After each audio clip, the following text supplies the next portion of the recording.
क्या यूएफसी के Diaz brothers UFC के हॉल ऑफ फेम का खिताब डिजर्व करते हैं? निक डियाज और नेट डियाज दोनों ही आइकॉनिक फाइटर्स हैं और एमएमए की दुनिया के लेजेंड्स भी हैं, लेकिन ज़बरदस्त फाइटर्स होने के बावजूद भी दोनों ही कभी यूएफसी चैंपियन नहीं बन पाए। अगर बात करें यूएफसी हॉल ऑफ फेम की, तो इसकी शुरुआत 2003 में हुई थी, क्योंकि यूएफसी हॉल ऑफ फेम के थ्रू अपने लेजेंडरी फाइटर्स और लेजेंडरी फाइट्स को एमएमए फैंस के दिलों में जिंदा रखना चाहती है।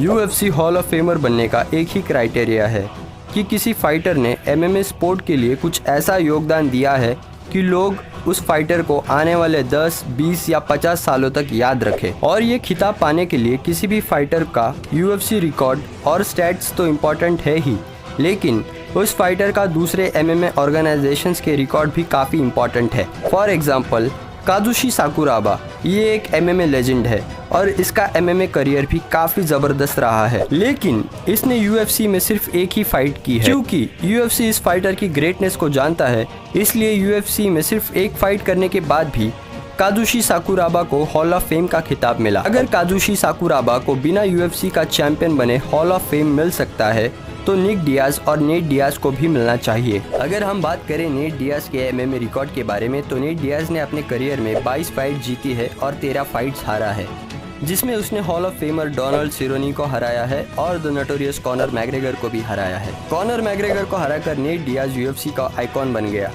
Conor McGregor versus Nate Diaz की फाइट ने वन ऑफ द हाईएस्ट पे पर व्यू सेल किया है। कॉनर मैग्रेगर के फाइट के बाद नेट डियाज यूएफसी का one of the biggest draw भी बन गया। वैसे Nate Diaz 8 bar fight of the night winner रह चुका है और एमएमए में उसकी 10 सबमिशन विंस भी है। अब बात करते हैं उसके बड़े भाई निक डियाज की।